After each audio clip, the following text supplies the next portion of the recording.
What's up? Kumusta mga kaibigan? Ako nga pala si Lich. Nagbabalik para sa panibagong video ng Minecraft Survival Series Episode 4. Nakaraang araw nga pala ay habang nagmimina ako off-cam kasama yung pinsan ko ay meron kaming nakitang zombie spawner. And syempre nilot na namin to and bala ko ngayong araw ay gawin itong XP farm para meron na tayong pagkukuha na ng maraming XP and panoorin nyo hanggang dulo ng video kung ano ang mangyayari. So, sa pagkakaalam ko ay dito lang yun banda. And saan yun? Natatanda ko na. Dito yata. Ayun. So, ayan. Naglagay na nga pala ako ng action and stuff na mod dito sa aking Minecraft para, yun o, di naman boring yung Minecraft natin. And ang ganda kasi tignan nyo. Yun o, yung animation na yun. Paano masabi? Kaya, time-lapse, let's go! Just getting ridiculous.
What the heck?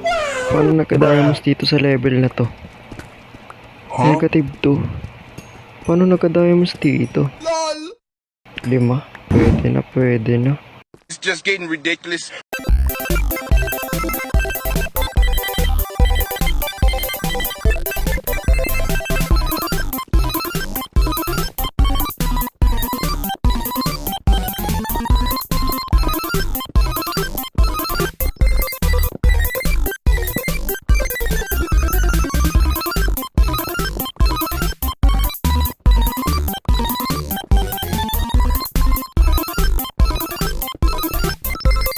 Ganda nga pala yung pinalbasan niya guys, no? And kung makikita nyo sa likod ko ay yung design na to ay pinanood ko lang din sa YouTube and ito yung wala pang soul sand kasi natakot pa ako pumuntang nether eh. Bobo!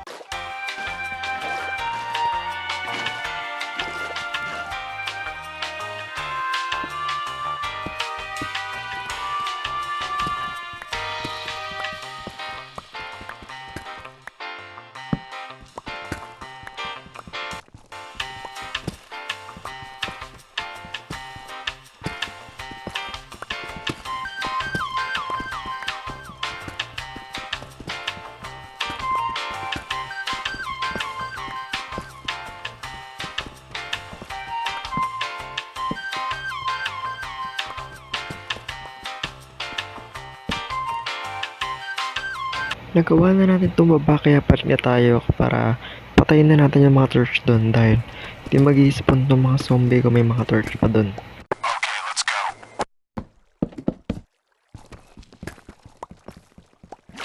Tanga! Buisit, mali pa nga. Ay, tanga mo!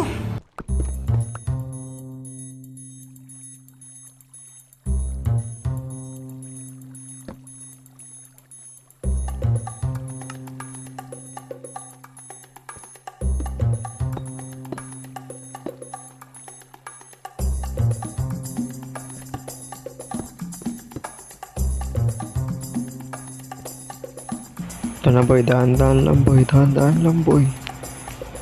Wait lang bang matulak. Ayun. Ay putik ka. No. No please, no. Huwag mo lapitan. Tayo. Yan. Buisit ka. Dadamay mo pa ako eh, no? Diyan, mabulok ka dyan boy. Kaso paano ako papanik? Kabwisit. May sa baby zombie na yan. Huwag kayo iiyak. Yo, tapos na nga pala natin gawin tong zombie XP farm natin pero napakapangit ng likod birds. Hindi ko naman nahahayaan ganito lang yung design nito pero makikita nyo ay nag-iisip pa naman yung mga zombie and nakakapag-farm naman ng maayos pero hindi ko trip yung gantong masikip na pwesto yung basta papagandahin natin itong pwesto na to pero hindi ko alam kung makapag-timelapse na ako kasi naglalag na yung recording ko kaya tapos na nga po natin gawin yung ating zombie XP farm and design and shot and simpleng design lang naman yung ginawa natin at hindi naman masyado komplikado kaya kayang-kaya nyo rin gawin and tara, pakita ko na sa inyo. Ito na yung loob ng ating zombie XP farm. Naglagay lang ako ng mga ganyan-ganyan lang. Grabe, napakaingay ng zombie ba? Tapos nandito na yung mga nakukuha natin sa ating mga zombie, mga loot. Ayan, nagsisiksil pa na sila dito. Ayan, pwede na natin sila batayan dahil one hit lang natin yun. Ayan, pag bumagsak sila ay one hit lang. Kaya ayan, unli-XP na tayo dito man. Kaya kung umabot ka sa dulo ng video na to ay huwag mo kakalimutan mag-like, comment, and hampasin mo na rin yung subscribe button. And click mo na rin yung notification bell para updated ka lagi sa mga upload ko. Yun lang mga kaibigan. Salamat sa panonood. See you next episode.